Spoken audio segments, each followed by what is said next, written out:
Welcome back, Flyers Nitty Gritty fans, to Getting Gritty with It with your host, Yariv, Wolok, and my special returning guest for the evening, Pearlo. We'll keep it at Pearlo. How you doing, buddy? Welcome back to the show. I'm doing great, man. It's been a while. I'm excited. That last one we did was really good. So I'm excited to see what we're getting into today. Yeah. No, I agree. I feel like when me and you were talking hockey, we can easily go over the time limit. It's just like one topic jumps to the next topic to the next topic. Actually, I want to give a shout out real quick to Steve Cornianos, who I'm going to have him back on the podcast. Actually, I have a conversation I have to continue with him, but he has a series running. I don't know if you listen to his podcast, The Draft Analyst. Is a series running where he's doing a season preview for each team. I've listened to every episode, so he's doing an hour plus on each team. Wow. It is so good. That guy is just the amount of knowledge that he has about every team in the league. It is so vastly impressive. I highly recommend checking it out. He hasn't done the Flyers yet, but probably bring him on right after he does that. So make sure to check it out. Yeah, okay, I will. That's the hard thing about podcasting and stuff like that. I used to watch them constantly.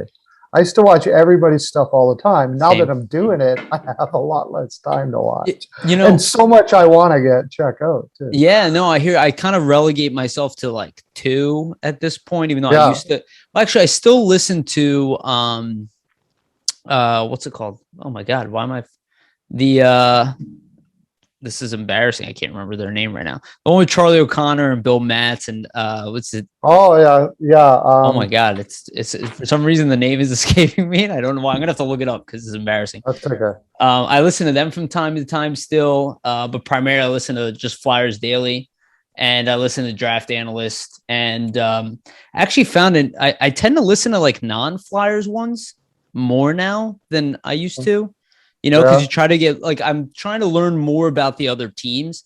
So the Canadians have a good one. Dale Weiss is on it, actually.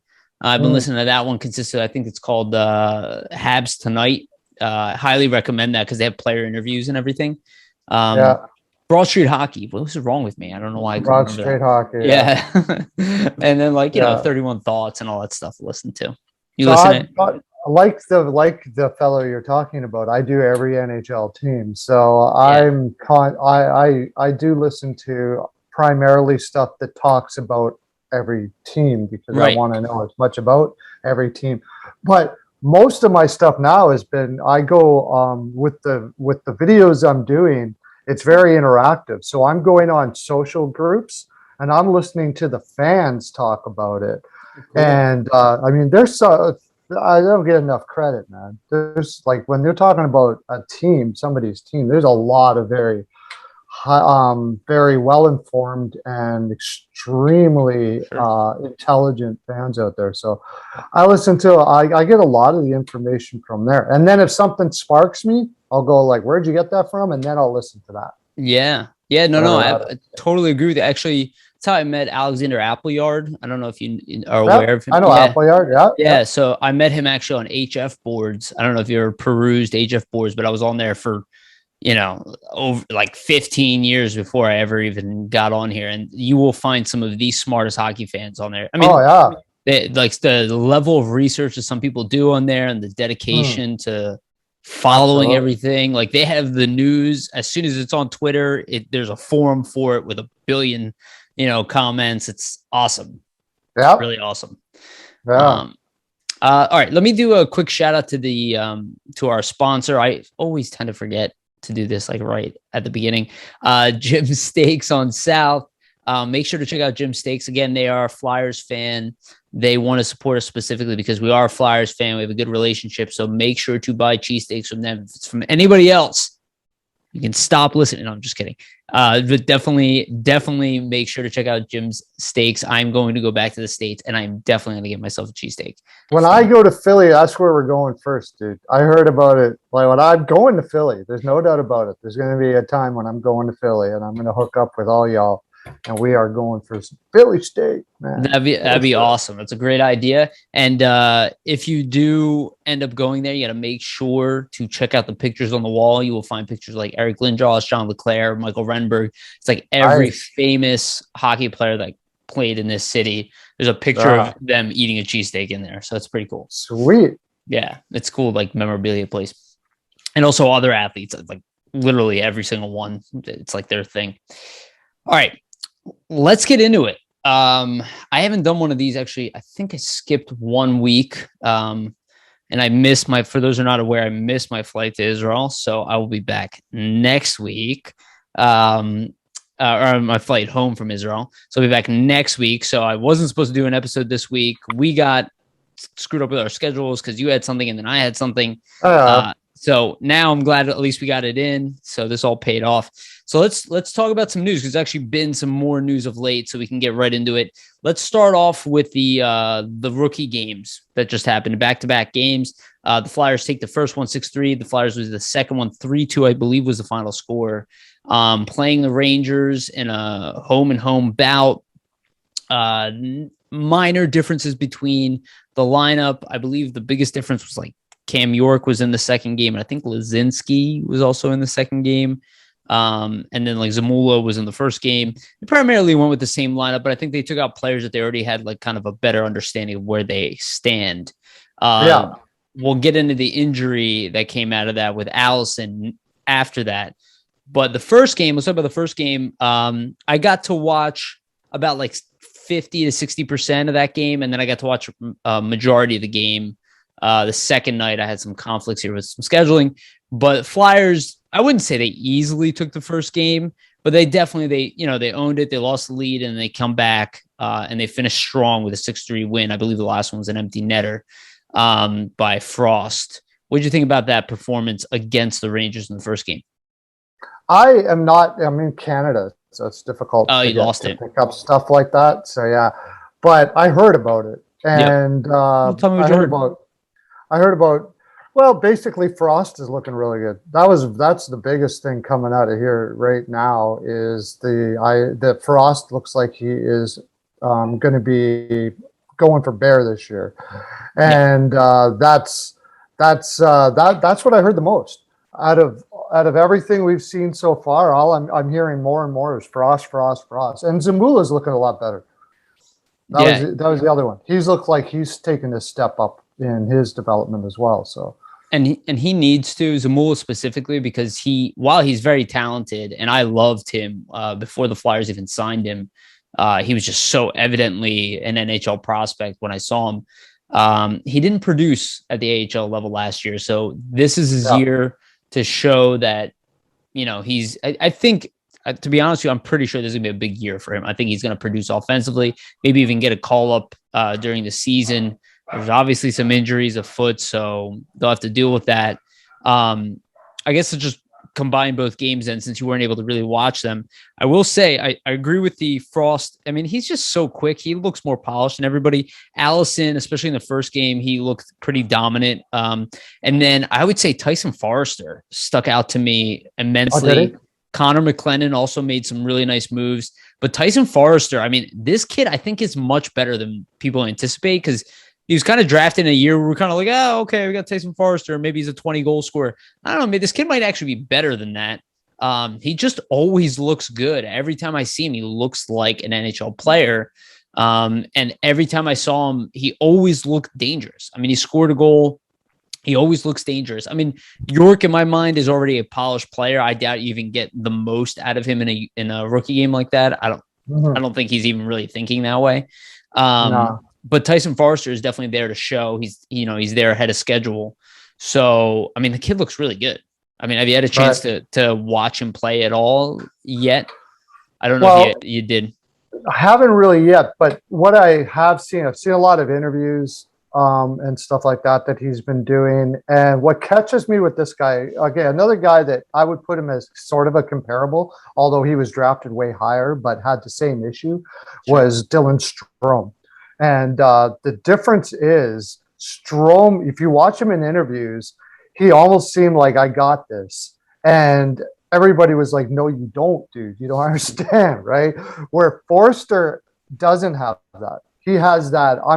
He looks like he gives me the impression of a guy who's working like crazy on his skating, which is the only real issue. Which the only real issue to his game was the fact that he needed to prove in skating. And being a person who played, skating is something that you got to work. Some people have it. If you have it, you have it. Sure. If you don't, you got to work hard on it. Physically, muscle, everything you do, you got to keep on pounding at it and go, and not stop until they tell you you've reached the point, and then still go, right?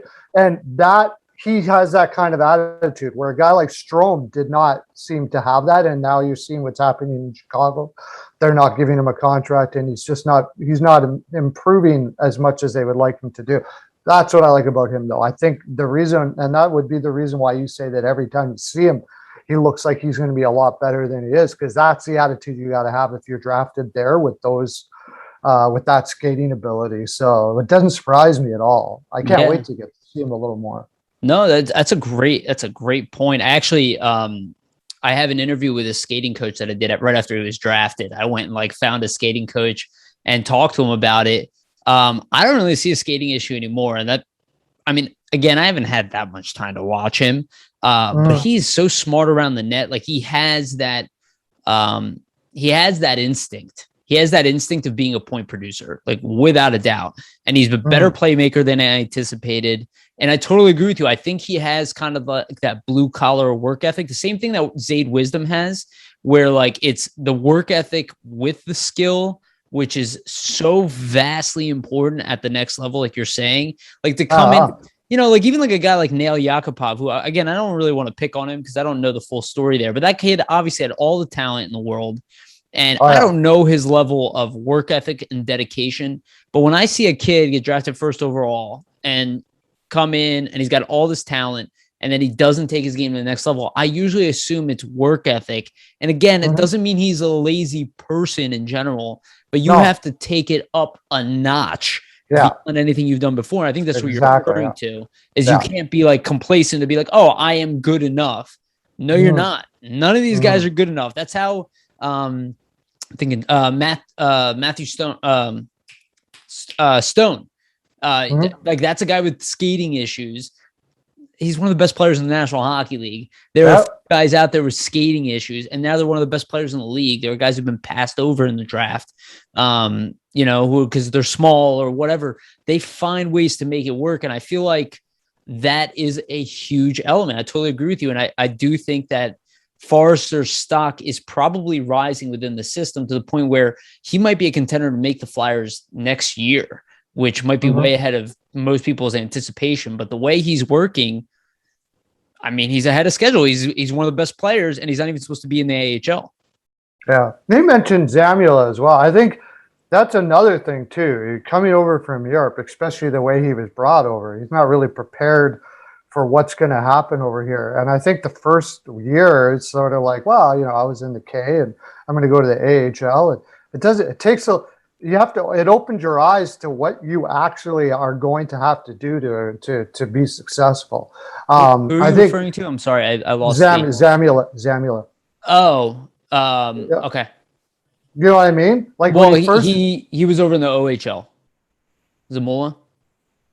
Yeah, Zamula. Didn't he come from the KHL though? And then didn't he start in the K? But actually, you know what? I'm not entirely sure. Let me look it up while you're talking about, because maybe I don't want to get this wrong. And pretty sure. Yeah, I'm pretty sure he did. He definitely played for the Russian team. That's right. He started in the KHL. I'm almost positive, and then he went to junior. And then you might definitely be right, and I could definitely be wrong. So let me just double check. So, well, yeah, you're right. Under 17, he did play in Russia, and then he played for the Regina Pats in the WHL. So I got it wrong anyway. Which is great. Yeah, right. Because then he played for the Hitmen. He did that. Which is great that he did that. But it takes a lot, like you're saying, it takes a lot to realize sometimes for players how much of a jump it actually is. Like, it is an enormous jump to come up from especially to come over from Europe where they have a different philosophy, and then you go to junior and you're like, oh my gosh, like some people just can't handle it, the seriousness and everything that it's a different vibe, a different philosophy and everything. And I think that's just Zamulov is his head's wrapping around it as we go, and it looks like he is. It looks like he's grasping. Yeah, I totally agree. Actually, this reminds me of something I heard on Broad Street Hockey. And again, this is not a knock on Charlie O'Connor because I definitely respect the guy and I think he's an excellent writer. And I think he's a very smart guy. But he brought up something and he said that there's an Athletic article about it. And I'm like, show me this article because it is a baffling statement to me where they're saying that players hit their prime between the ages of 22 and 26. And when I hear that, I go, what players? Majority of NHL players are above 26 years old. You're talking about star players maybe that that get into the league at 18, 20, 19, 20 years old. Majority of players don't touch the NHL ice till they're 24 years old. They don't even get to touch it. So the idea that somebody would develop and hit their peak at 26, between 22 and 26, maybe starting, I could see players at 26 being like adults. Like that's really what I see is that I think it takes time. Most players, they adjust, they go back down, they go back up, they go back down, they go overseas, they come back. Majority of players are not coming into the league and dominating at 22, 23, 24 years old. They're usually not even that good. Like even a guy like David Pasternak didn't even hit his peak till he's 24 years old. He's one of the best players in the league. Stone, like we literally can go down the line. Like people can try to show me statistics, but I would say, what are you analyzing? It's almost no way in my mind that you could see that type of performance because it's a man's game. So to be 22 to 26, like, okay, show me a young team that I say this all the time. Show me a young team that wins a championship. Show me one. I keep hearing this is a young man's game. Then why don't they make it past the first round?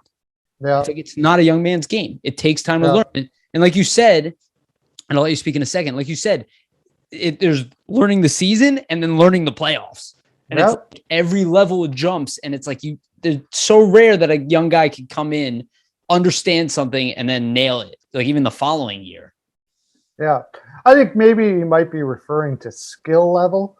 But I mean, that skill level is only an aspect of being a player. You know, as you've seen, I mean, the big one right now that everybody can point at is the Toronto Maple Leafs. I mean, Marner and Matthews are incredibly skilled players, but haven't had success in the playoffs. And their own team, their own managers and coaches and everything, brass, are saying that's, you know, they're learning to win in the playoffs.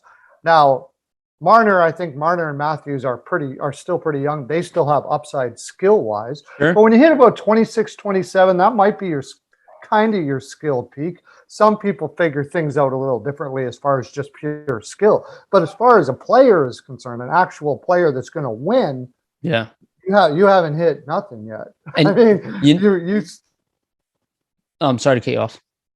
Still got long, like you said. What about other players that their skill, they haven't reached the skill to be in the NHL until they're 24. You know, it's a very good point. And the other thing I would say I don't know if counter that, but just to add to the statement is, well, we're just talking about offensive skill. What about defense? Like I remember Sidney Crosby was not the defensive player that he is today. It's just not, he just was not there. Most players can't play defensively. That's why I think about like defensemen, the idea of a defenseman hitting his peak at 22. Absolutely. You see what I'm saying? I'm like, I don't even want defensemen under 26, you know?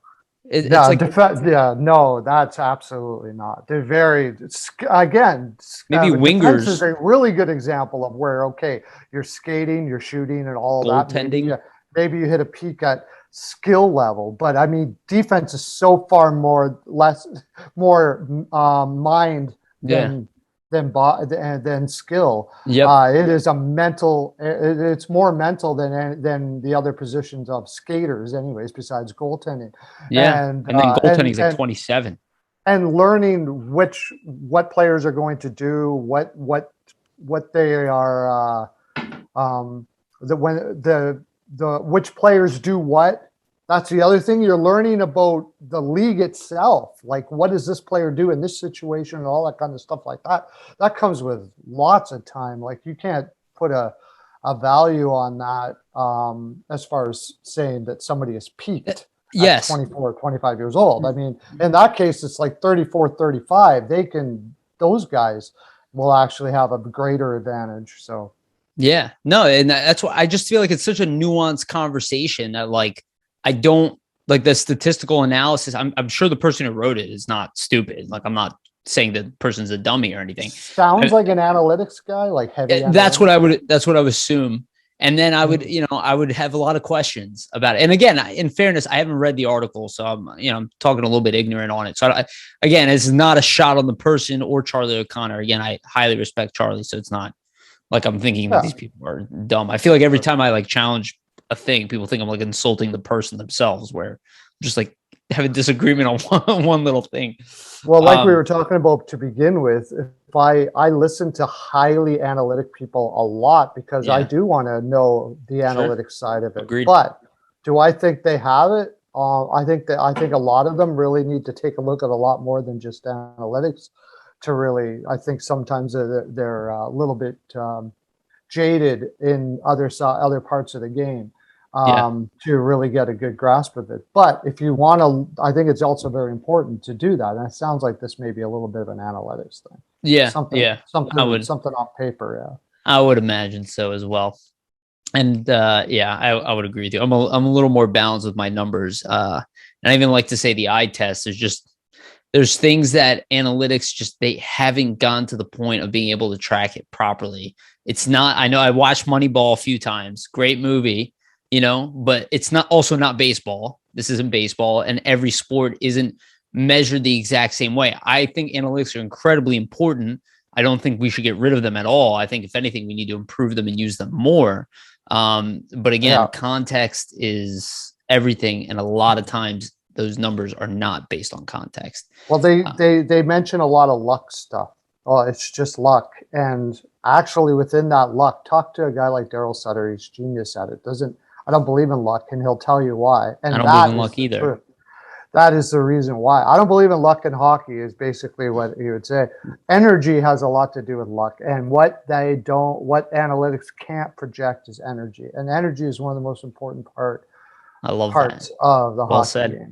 Well said. One of my favorite lines, and my old boss used to say this, I definitely stole it. It's luck is when opportunity meets preparation.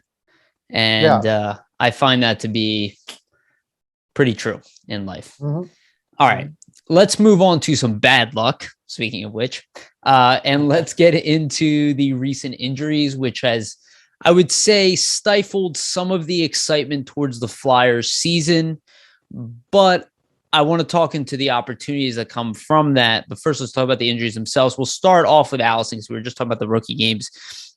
Excuse me. And Wade Allison gets a high ankle sprain, which is no good. Those are not fun, and they take a while. They sound like they're like a minor injury, but they're one of the most annoying injuries you can have as a player throughout the season.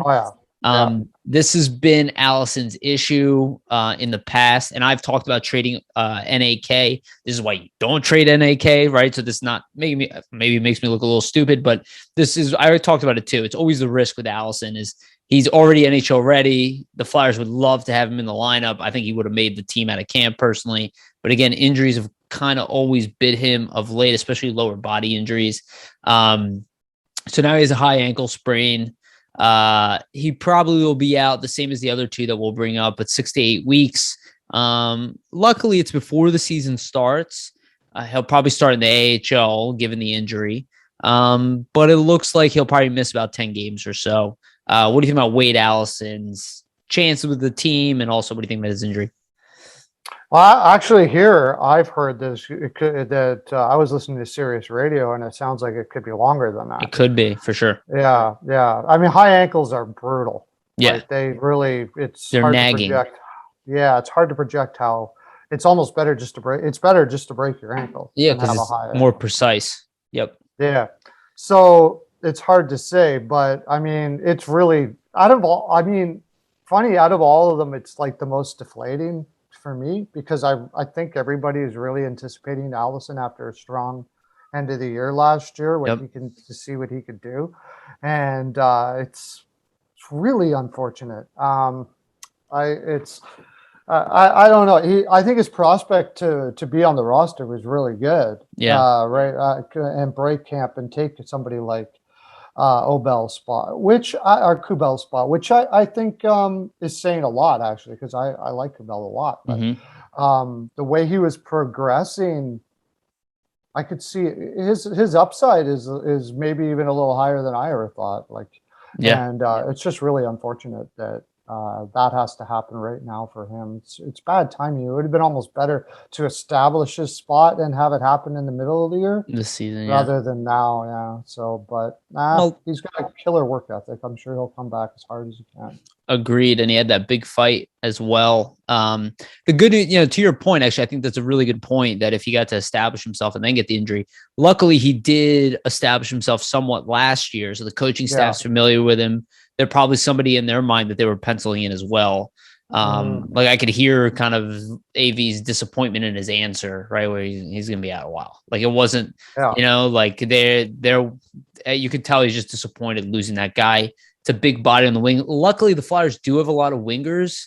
So it's not the end of the world, but it's unfortunate because he's a guy who already had chemistry with Farabee, already was scoring at the NHL level, and he just brings so many elements that we want on the team. And he'll drop the gloves.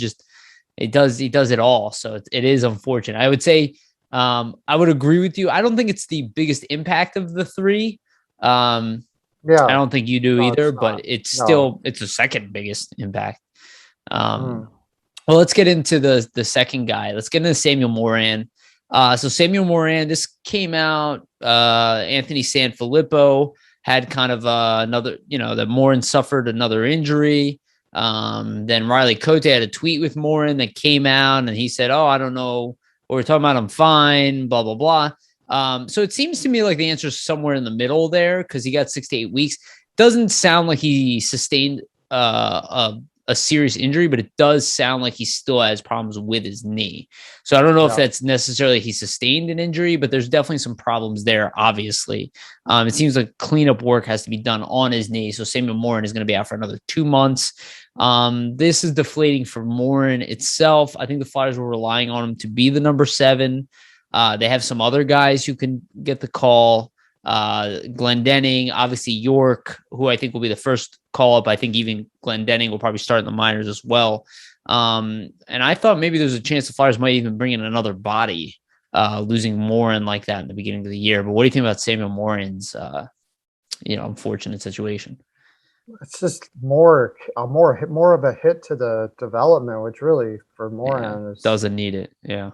What more can you say? I mean, fight his way back, but it gets a little worrisome when you've missed this person has missed this much of their development and now has struggled when given the call. And here we are again. So it's tough. It's very unfortunate. You mentioned Cam York. I still think he'll take Yandel's spot sometime this year. There's definitely a chance of that for sure. And there will be other injuries. And I don't think he's the type of player that once he's in the lineup, he's going to play poorly. And they're going to be like, oh, maybe we should take this kid out. They're going to be like, nah. Especially now with Morin out, did they sit somebody?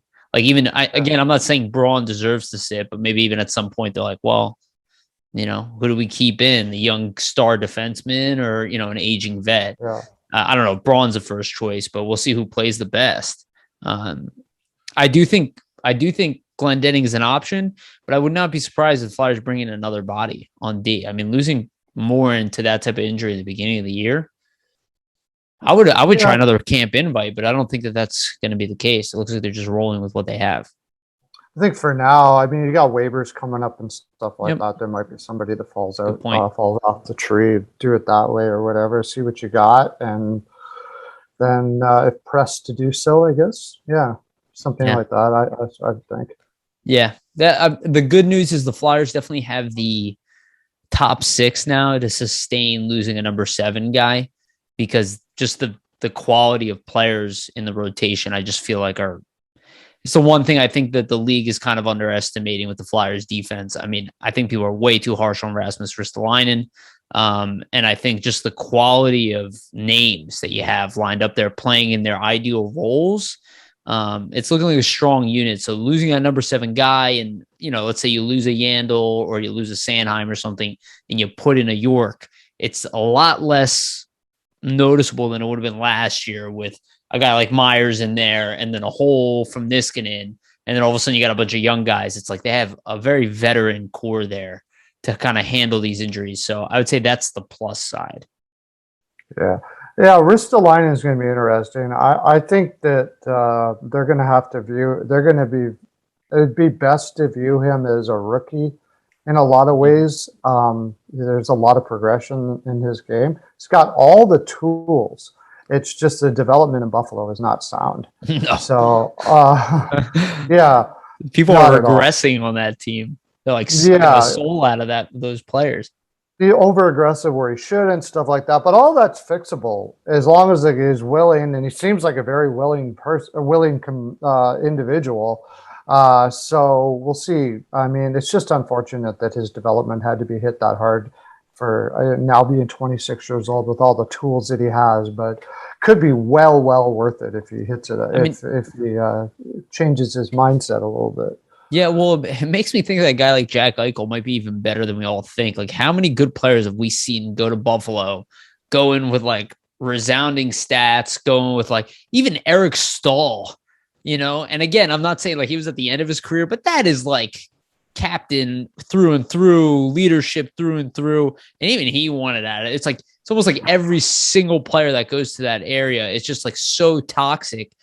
Taylor Hall has like these abysmal numbers, goes to Boston, tears it up. It's just like as soon as you get out of that environment, I'm not saying it's going to happen and Ristolainen's going to explode or something like that, but there seems to be some issue there with the way the team has been running. Hopefully they got it resolved, but I don't disagree with what you're saying at all. A player being over aggressive like he was, usually is a guy trying to do too much. If he's trying to do too much, that means that he's trying to make up for a whole bunch of things that's happening. Not to mention if you have the energy like they have there, we were talking about energy. Yeah. Young players especially feel like they need to do more really they could do less. Eichel, as far as I'm concerned, I've had this argument with lots of people. We'll see if it turns out all right. I said he's going to be a 110-point player in the league once he comes I think he's that talented. Maybe even 120. But a lot of people don't see it because they're not, I watch all the games. I watch every team and everything like that. I mean, he's incredible. He's incredible. He's incredible. Up there with McKinnon, all of those guys. He's got talent just like that. And he is the worst team out of all of them. It's a worse situation than Edmonton. It's like nobody can do well there. If anything, he's still putting up point per game numbers in that environment. It's like shocking. Yeah. It's incredible that he's doing that. Yeah, exactly. And then you bring that to Ristolainen. He did have 41, 42 point seasons. Right. Is he all over the place and stuff like that, and his defensive awareness and all that? Absolutely. But no doubt about it. But nobody was really showing. It doesn't seem like anybody was showing him anything, or they were not coming across with it in the way that's going to be effective for him. So, I mean, that can turn like that. It can. We'll see how it happens. It's the most stable defensive core that Ristolainen has had the opportunity of playing with. And, to have a guy like Provorov and Ryan Ellis be your ones and twos, and you don't even need to touch the star players on a regular basis. And then you still have Sanheim, who's ahead of you. Oh, and by the way, you have a guy like Yandel, who was a top pairing defenseman in the past, and Braun, who was a top 4 defenseman in the past, and a young guy like York and waiting the wings. It's a level of depth that I think could hopefully take some pressure, not just him, off of everybody, where nobody feels like they have to do too much, including somebody like Provorov, who I think we suffered from that as well, having new partners and, again, playing 25 plus minutes a night. And just when your team is playing terribly, I even think Hart suffered from it, trying to do too much, misreading plays because he doesn't know where his D is going to be. There's a trickle down effect. I completely agree with you. Yeah. Well, we can see the effect of what energy happens when things go south in Philadelphia last year, right? Imagine that for a decade. Oh, dude. That's Buffalo for a decade. What happened last year, uncorrected for a decade, is just. I mean, the whole O'Reilly situation, where they basically kicked him out for saying exactly what the problem was. Yeah. And then he goes and wins it. And then he goes and wins a cup the very next year as an MVP. Yeah. Imagine being in that room, which was almost all young people. Yeah. And you don't have any veteran leadership trying to, put perspective on things. And you're looking at this going, this organization is an absolute disaster. Yep. I could just imagine the whining and complaining that went on outside beyond, while they're out playing pool together and stuff like that. Like the horrible energy in that place. And I'm pretty sure Eichel was like his best friend. I'm pretty sure they were like best friends on the team. That was like his. I'm pretty sure that was like his mentor there, and then they shipped him out of town for not peanuts because they did get a first-round pick. They got Tage Thompson, who was a former first-round pick, and then they got 2 NHL players who were in the decline, one of which refused to play there. He actually had to leave because of depression. Yeah. That's in Sweden. I'm not saying that was Buffalo, but but it's like the optics of it. It just shows the lack of understanding of what they had, a lack of I don't even know. It's so depressing because look, you've been watching hockey a long time, right? Like I've been watching hockey 25 plus years. I don't remember the Buffalo Sabres being this much of a mess. Like I grew up with the Sabres usually being highly competitive. There was the Dominic Hasek years, there was the Danny Briere years, right? It's like they weren't always the best team, but they were never like at bottom of the league, a complete tire fire every single year. Like that is completely new to me. It's kind of sad to see. I'll be honest. I don't like They it. had some of the most underrated players for a long time, like Alexander McGillney, McGillney. They had some very underrated players. Now, the year that they went to the finals there, that was all Hasek. That was the greatest goaltending spectacle I have ever seen. Superstar.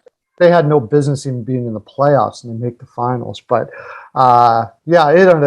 it's too bad. But anyways, going back to the Philadelphia Flyers, it could be, and I'll admit, when that first happened, Ristolainen first happened, I was skeptical to say the least. I had to wrap my head around it because you're going to have to pay this guy.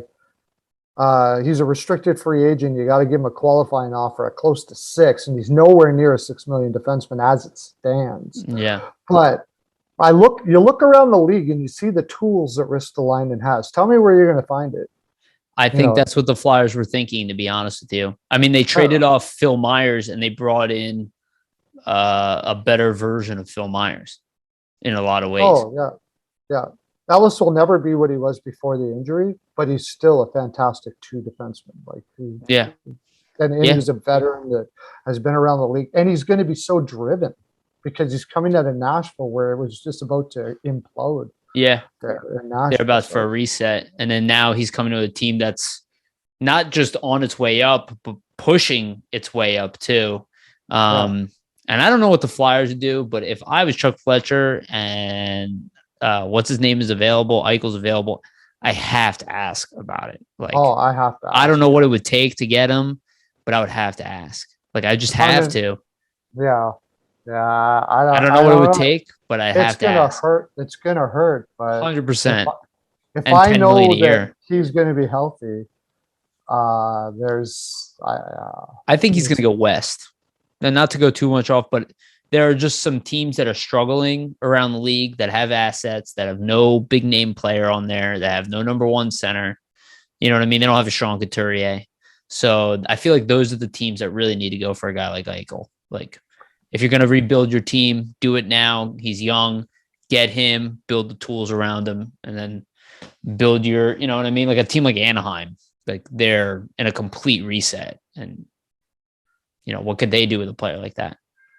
Yep, Anaheim seems like a logical one for me. And the main reason why I say Anaheim as well is because this is a team that has to balance going through a rebuild and drawing people into the seats because exactly they don't have this fan base that will just diehards that'll just go for like 10 years of losing, like the Buffalo Sabres, for instance, right? So getting a guy like Eichel is that name to say Eichel, he can draw people into the seats while you're rebuilding and all that kind of stuff. Yeah, like that. So, and he's American.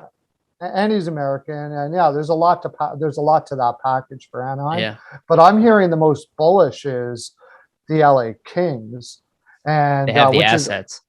They have the centerman that they can give back. Like you've got Byfield and Turcotte and Velarde and all of those guys like that, and that'd be pretty impressive to get Kopitar and Eichel as a 1-2 combination. And then they still have Danault also. So if you have Danault as your third line center, probably the deepest two-way center in the league. Oh, for sure it is. Yeah, I can't think of anybody. I mean, to have Danault in your third line, and then to have Kopitar, who's an elite. I mean, he's at the end of his career, but still elite number one center, and then one of the best centers in the National Hockey League as a 1-2 punch. It's like the Penguins. It's like it reminds me of the Penguins when they won the Cup. You know, when they had Stahl in there too, and then Malkin, Crosby, Stahl. Like, very impressive. Yeah. All right, let's move on to the biggest of the injuries. And speaking of centermen, Kevin Hayes has some cleanup done on his abdominal core injury that he sustained last season.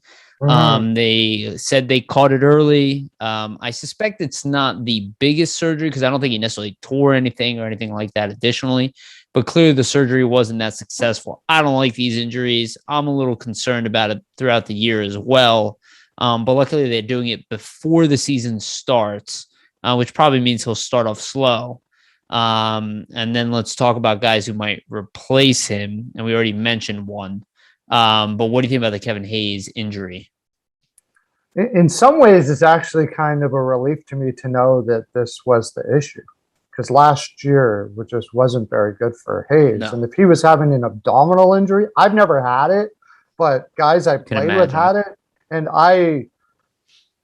from what I heard what the injury is, it's amazing he played. That's what's incredible with these NHL players. The injuries and pain that they go through is insane, because I knew guys that were pretty tough that got an injury simple as that. They couldn't even how you can skate and stride with I mean, it's what Nolan Patrick honestly played with too in his juniors. It's that abdominal core. It's like every stride you take, it's like somebody's jabbing you in the abdominal. Yeah. Awesome. It also must have something to do with the staff too, to be able to at least get them so they're not having that kind of pain while they, give them a nice injection every game. But that would explain a lot. I mean, he didn't have a great season last year, so you know what? Take all the time you need, dude. Do not. I'm with you on that. I'm not a doctor, but these abdominal things have you know as well as I do, have a way of creeping back up over and over and over and over again. Take the time you need. Unfortunately, we have somebody we mentioned in Philadelphia.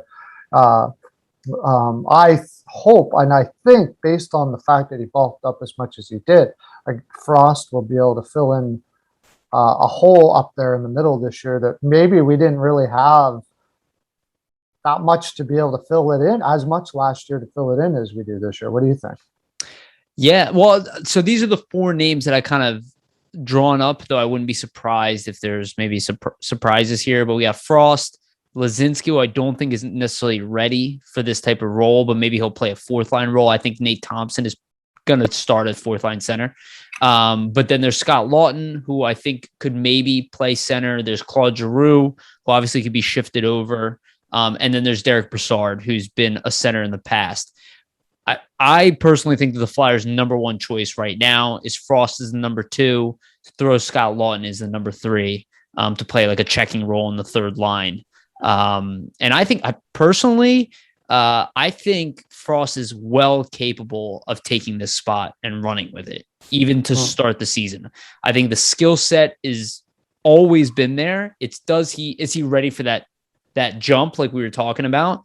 And it's not so much the offensive jump, it's the defensive game. Can he play that second line role? Can you play him with somebody who can compensate. Like I would be very interested in playing with Oscar Lindblom, who when healthy is very good defensively.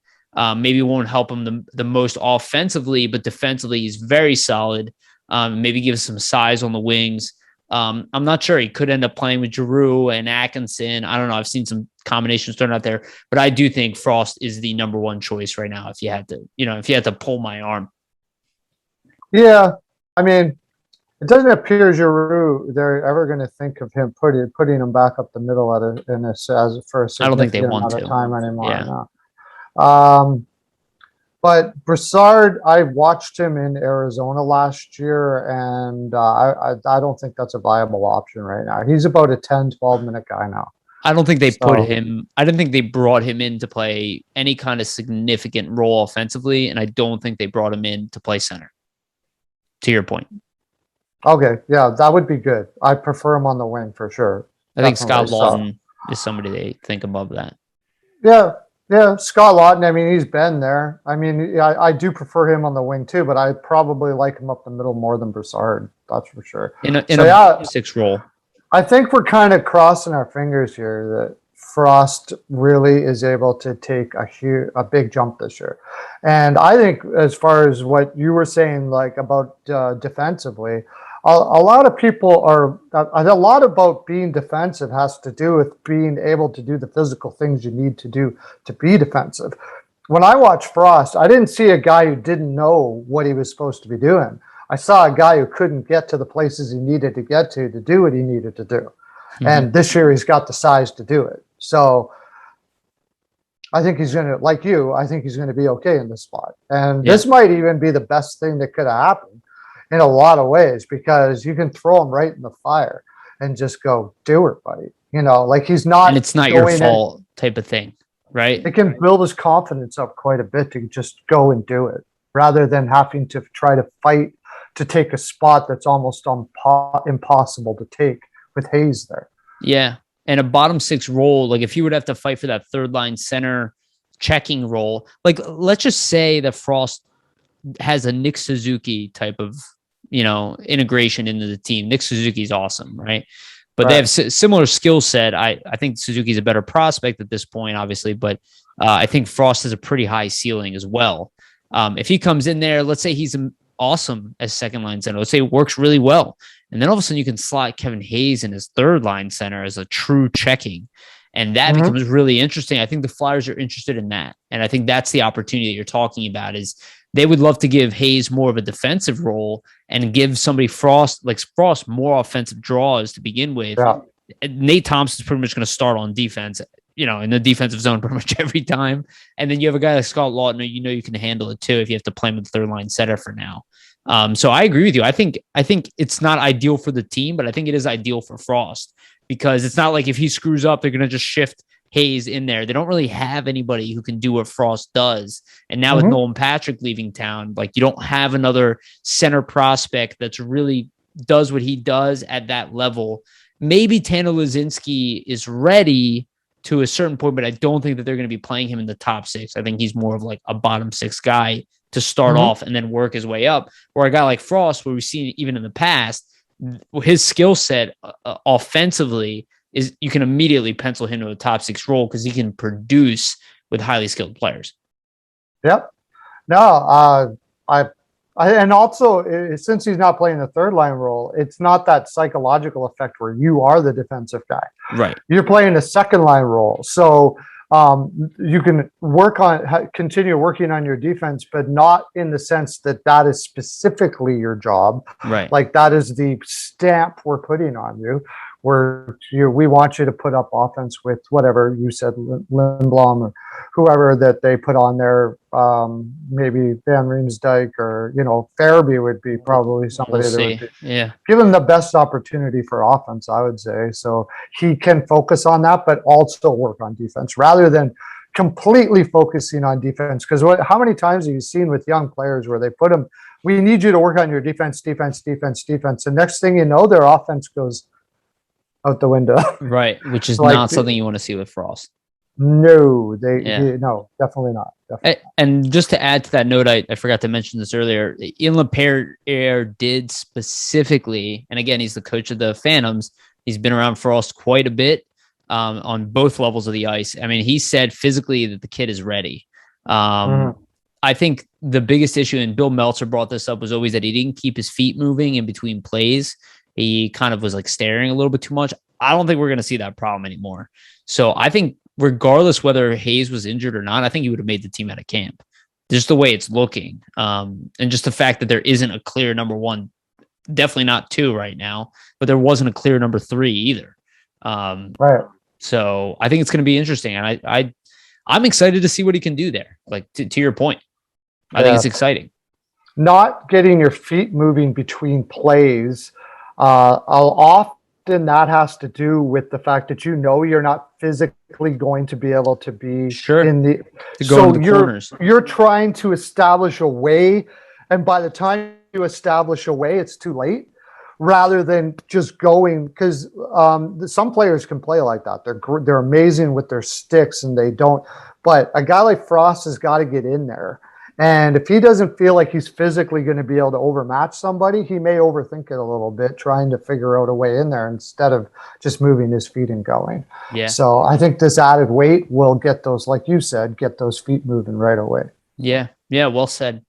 All right, let's move on to our next topic, and let's go into the Flyers' recent ELC. This kind of relates to, I guess, the rookie games, because it's more of a camp invite. Maybe I should have had this one a little bit earlier. But John Randall Avon has signed an ELC.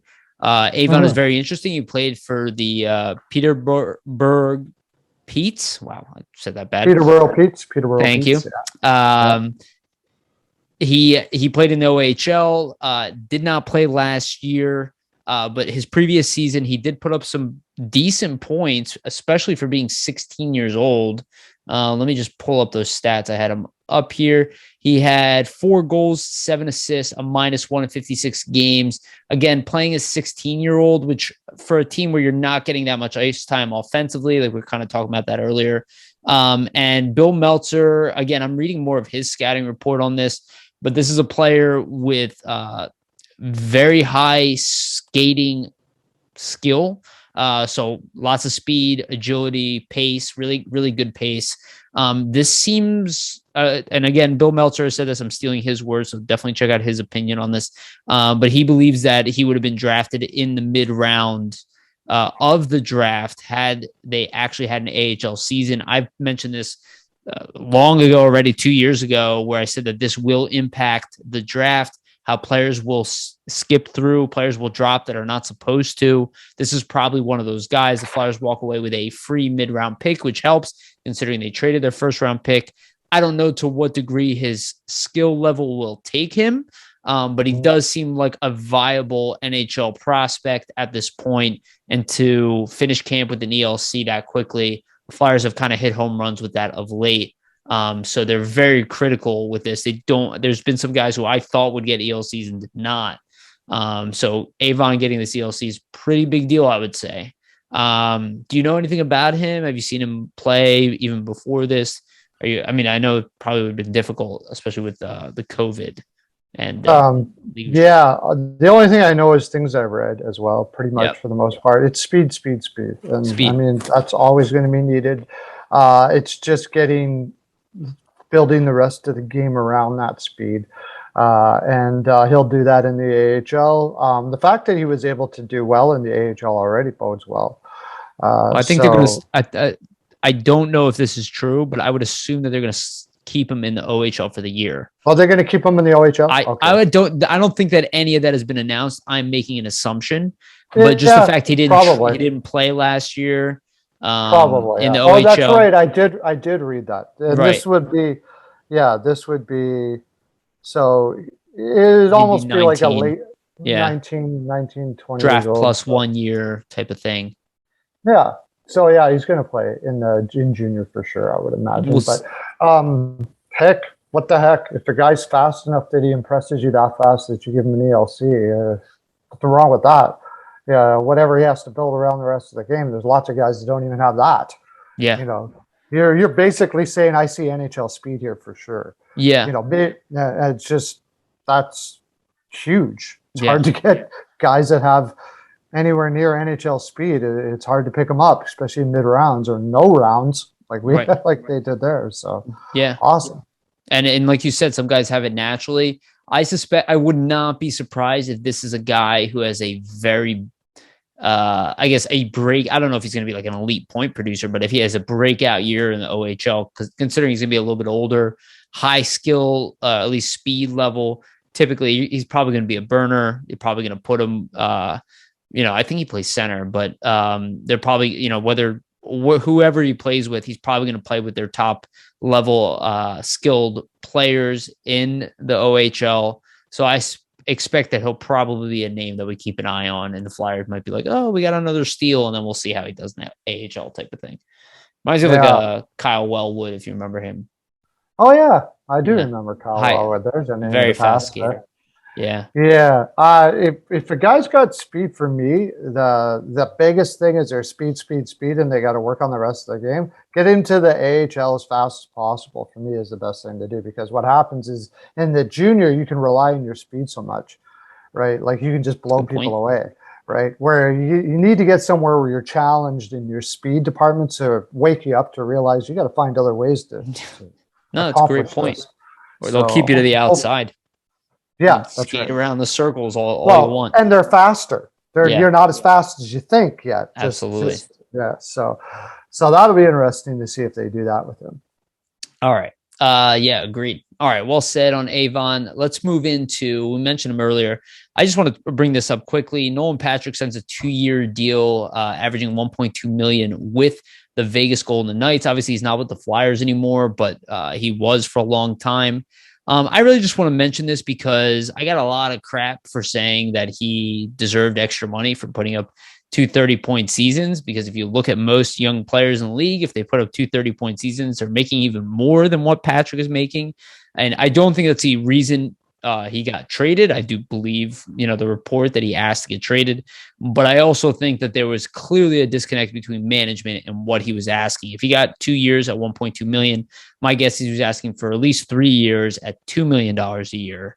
And I don't think the Flyers were willing to give him that number, considering, the poor season he had last year. But clearly it was an issue of money. He held out, he got more. I do think it's about right number for him. I do expect him to rebound in Vegas. I might be in the minority there, but I do think he's going to be in a good place there, and they got plenty of center depth to help him along. So what do you think about Nolan Patrick signing? What do you think about him holding out? I don't necessarily think he held out because he didn't miss any time, but he did kind of wait till the very last minute to sign his contract. A lot of team players do this all the time. Agents do this all the time. Kaprizov, that deal was made a long time ago. They were just hoping that maybe they got a little scared because he wasn't going to go to training camp, and called him up and bumped it up a little bit. Yeah. But Guerin's just like, nah, that's what you're getting, too bad. And, Patrick probably with their agents, something similar. My thing with Patrick is I didn't really like the things he said on the way out.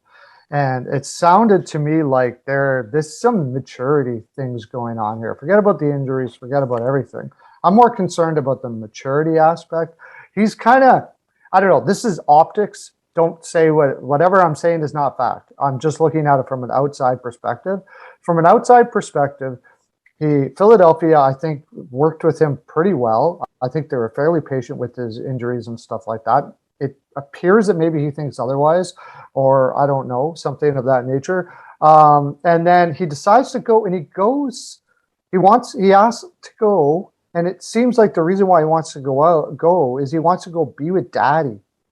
His dad is in Vegas, I believe, right? Oh. And on his way out, I heard interviews, and he sounds like there's this jaded bitterness underlying. It's not specific. He's not doing stuff like some other players did, where they're absolutely slamming the organization on the way out. But he certainly wasn't like being like, oh, it was great in Philadelphia, and I'm glad. But now it wasn't like that at all. Yeah. It sounded to me like there was some bitterness going on his way out there, and just the way it came across. I think more than any injuries or anything like that, do I think he's going to do well in Vegas? Well, the $1.2 million, like you said, he had 2 30-point seasons. There really isn't much more they're going to haggle over about that. He's got 2 years, and from those words, it's time to grow up. So I hope his parents that are there can get a hold of him and say, you know what? I don't want to hear all this negativity, all of these things that are good that you're doing. That's not helping you at all, is what I'm trying to say. It's time to move forward and look towards what you have in front of you right now, and grow up a little bit. I just think it sounds like there was some immaturity issues there. I don't know if you're on the same page as I am. He's got all the physical attributes, but again, that's a small window of. No, I think you're onto something. I don't think most young players would ask for a trade at the age that he's at after what he went through. I do think he's searching for a comfort zone. Obviously, Kelly McCrimmon is his former coach, now GM. So it's a guy that he's very familiar with. I think he is looking for a comfort zone, and I think the bitterness is probably over money. If you look at the guys who he was drafted with, they're all making what, $8 million plus, at this point, except for, I guess, Heischer signed his contract early. They're all making millions of dollars, and he was making under 900,000, which I think is underpaid for what he did. And I think that's why he fired his agent, because I think his agent didn't get him enough, but he never was really going to get that much to begin with. He got maybe, again, 1.2 million. He wasn't getting some kind of huge. He just deserved a little marginal bump. I think there was some bitterness in that. I think he came in with a lot of expectations for himself, thought he'd get some kind of big contract, didn't get it. And I think the immaturity is probably showing through. I know a lot of times in the business world outside of hockey, there's always bad attitude when money is involved. So that would be my guess, is that has a lot to do with that. But could be wrong, but I think you bring up a good point. I think players who have maturity level, you're never going to hear about the problem, really. They're going to say, thank you for the time. Appreciate the organization. Had a great time while I was here. Yeah. Adios. Like Joel Farabee, I don't think, even if he hates it here, I don't think you'll ever hear that come out of his mouth. Right. Ever. Right. Ever. Yeah. I think he'll be like, thank you so much. Had a great time in Philadelphia. It's my second home. Thank you very much. Adios. It'll be like that. Unless your organization's the Buffalo Sabres. Right. And then you just give the middle finger all the way out there. Right. And we all get it. We all get it. No. Right. Yeah. Okay. All right, let's get into the league, and then we'll tie this one up. So the Metro division is looking pretty tough, as it always is. The Pittsburgh Penguins have some injuries to deal with as well. How do you see the Metro stacking up? Do you have a ranking for your 8? I'm throwing you kind of on the spot. If you want, I can name mine first. But again, I'm kind of guessing, because at this point, I freaking have no idea. I hate guessing so far in advance before I see teams play and ice their lineup, because we're always wrong. But do you have like you can give me a top 3, top 4. You don't have to do all 8 if it's too much pressure. Well, no, you know what? I haven't really taken a deep look at it. What I will say though is, if I were to go right off the top, first, I think the Rangers are there's an X factor to the Rangers that scares me. Scares me as high scoring as a Philadelphia Flyers fan. There's a lot of X factors. I think the Devils are going to be more interesting than people are giving them credit for. I don't think the Capitals make it this year. And our struggle is going to be with the Hurricanes and the Devils and Rangers. I think that's going to be the big things there. I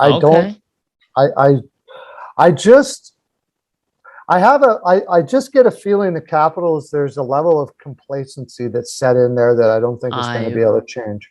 I would agree with that. I think after they lost Barry Trotz, you saw a definite change in the way the team played.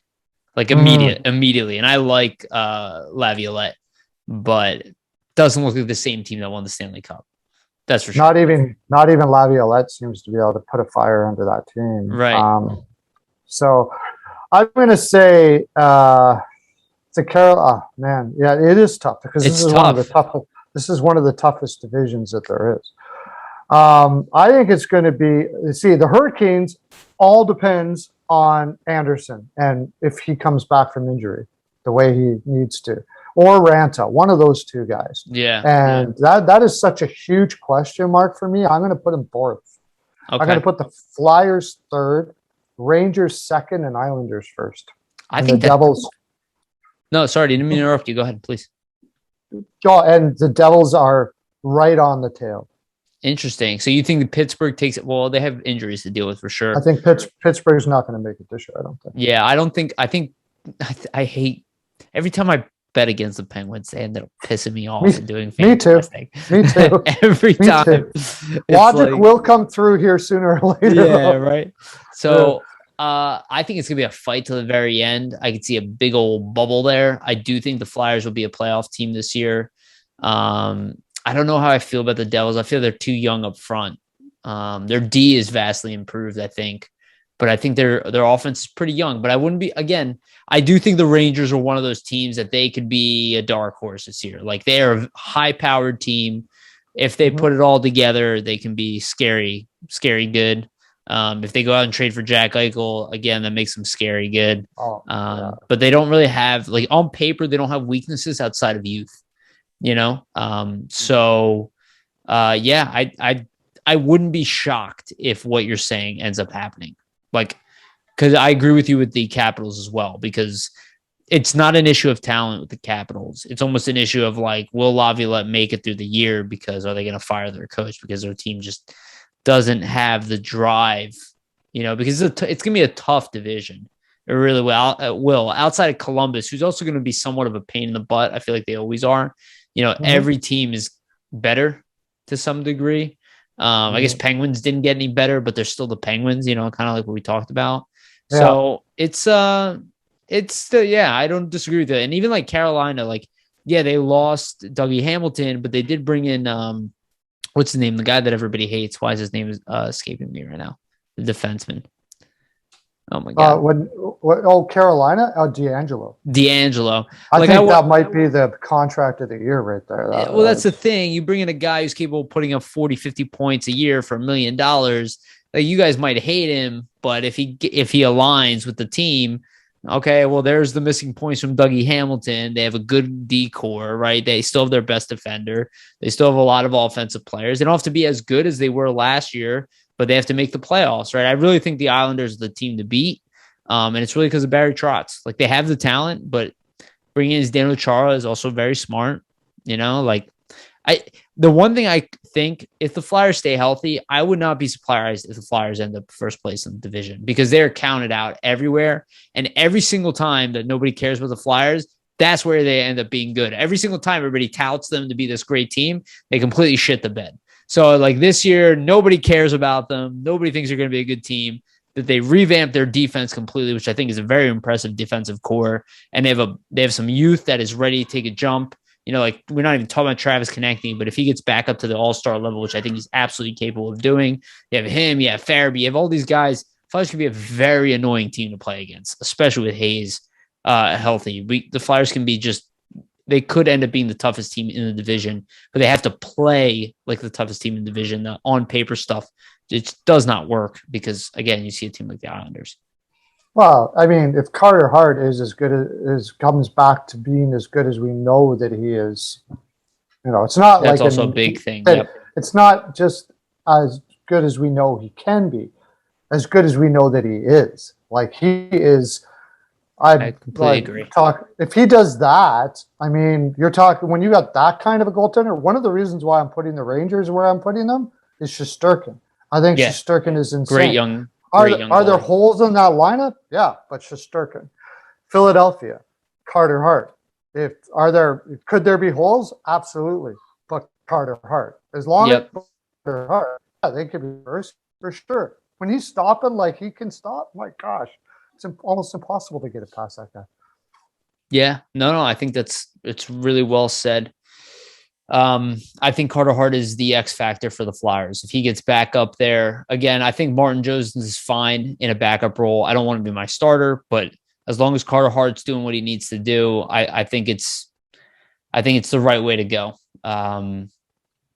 For sure. So I could definitely see. Like I said, I think the Flyers are the X factor around the league.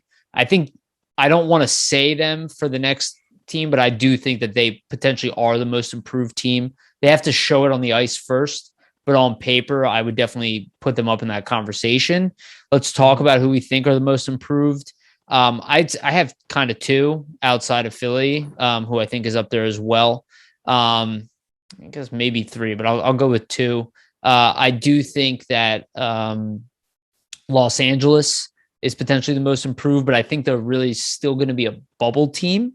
And I think Winnipeg is another team that filled in holes that they had last year. I don't think either team necessarily slates to be a cup contender, but I do think they took a step forward to making them relevant again.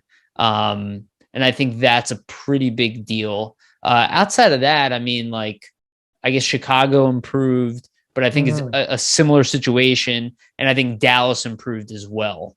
So I guess those are four teams. I'm stating too many. Those are teams that all think are improved. I don't think any of them are necessarily Stanley Cup contenders. Maybe Dallas would be a Stanley Cup contender of those teams.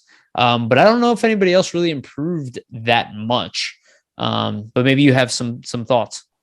I already mentioned one, and in the Devils, I think the Bernier pickup was absolutely fantastic. That's a good one. Yep.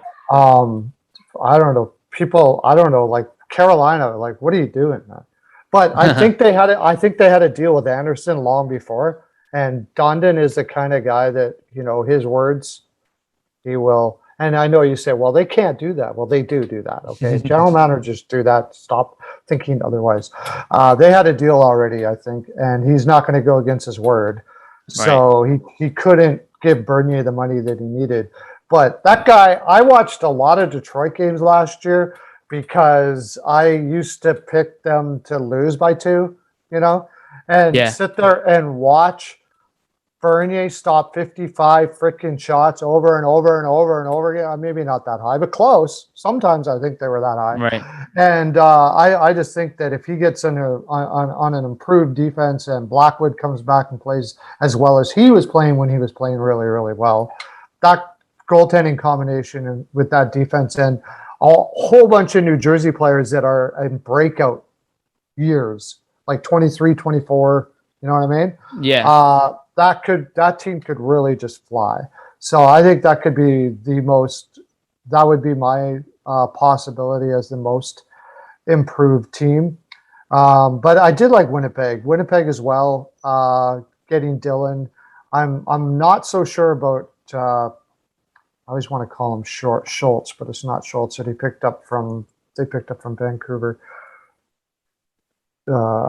The defenseman that they picked up from Vancouver. Let me look it up because I'm also looking blanking. it up right now. Okay. I'm looking it up. I'm also blanking. I always forget his name, to tell you. I forget. Oh my God, I forget so many players' names all the time.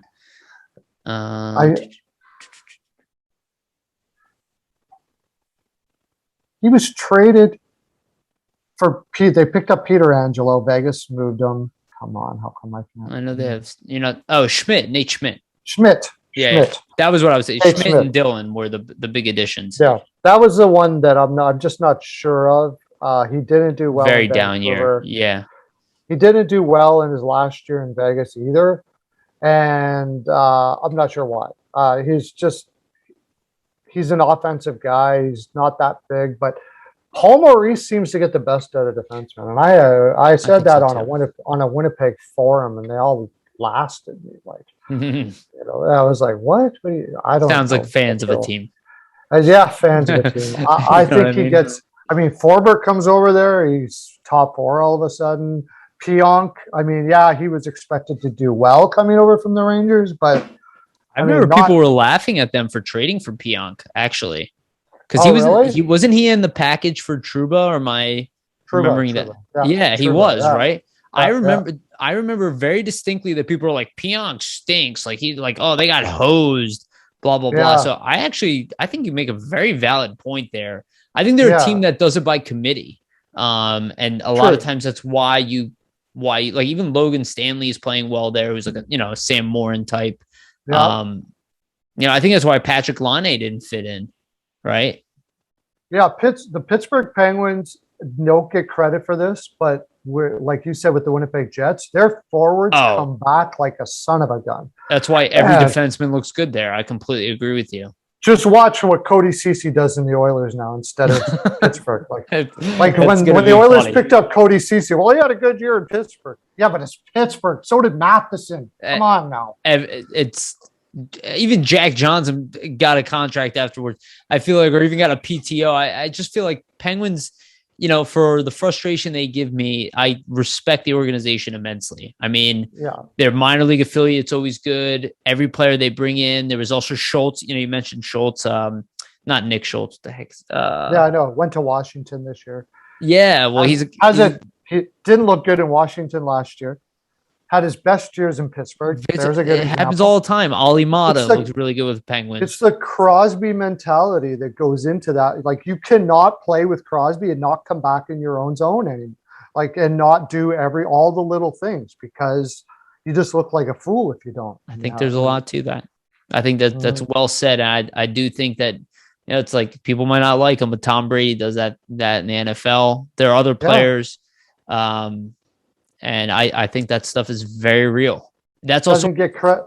Sorry, Scheifele doesn't get credit for that in Winnipeg. I love Scheifele. He's fantastic. I think it's a great point, and I think that's why it's so important the Flyers went out and got these good veterans, because all of a sudden the level of expectations and how you're supposed to play has gone up. Like when you have all these veteran defensemen and they're seeing no back checking, or at least poor defensive play, like there's going to be some words said in that locker room.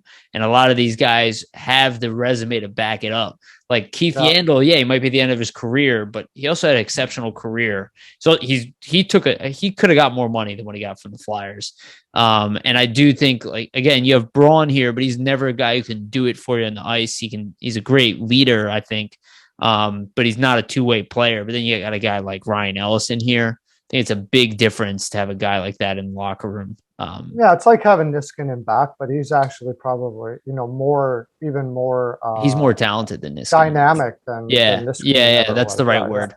That's the right word. Yeah. He's definitely more he's probably not as physical as Matt Niskanen because he's not as big, but dynamic. I think it's a really well said. He's got a bigger shot, better passer. He's just more offensively gifted in general. Which I think hopefully will have a trickle down effect as well. All right. Absolutely. We went long as well, like we always do, and I enjoyed it. Can you, Pearlo, let people know what you're working on, where they can follow you, anything you got, anything you want to give a shout out to, please have at it. My NHL Pearls of Wisdom from 3 to 5 Eastern weekdays, live show that I do, and it's totally interactive. The people that are watching the video are on there. We interact together. We make videos together. I use the information I get. I do videos. So it's our videos and I post them on there. You can see the videos that we do on there. You can also go to www.steelflyers.com. All my stuff is on that. And, that's pretty much what I'm doing. That's my main focus right now is those two shows doing that show itself. I'm having so much fun with that, buddy. So much fun. That's awesome. Yeah. The live stuff is energizing. Like I do the live, which will be starting back up once I get back to the state, but I do Don't Panic with Chris Mayer. And when we do it and you have people talking to you and like sending comments and stuff, it's like, this is fun. Like I like doing this too, but there's an element to that you really can't mimic in the non-live stuff, right? With an audience. And it's pretty cool. It's pretty cool. We should do a Flyers game sometime, buddy. That'd be freaking awesome. That would be cool. Maybe we'll work on that next. Well, live. I'm going to be doing. I guess I can say that too. I'll be doing live shows during the week, during games, with a play-by-play fellow named Peyton on the radio. Okay. He's a young guy, tons of knowledge, tons of passion for the game. I love him. And we just kind of go back and forth. I'm the analytics guy. He's the play-by-play guy, and so we'll be doing that as well. You might want to check that out. Sub to my NHL Pearls of Wisdom. Awesome. Yeah, guys, make sure to check that out as well. Make sure to subscribe to him, give him a like or a rating or whatever it is. Just make sure to support people. If you guys are not aware, if people are giving you free content, that is like the best way to support them is subscribe, like it, share it. You know, it's like most people don't ask for a cent. You know, they just give you free time. So like every time I watch people's stuff on YouTube, they get a like. Like even if I don't love your video, I don't care. You gave me free content. You deserve it. You put your time into it. You're working hard. Content creators know the work. Yeah.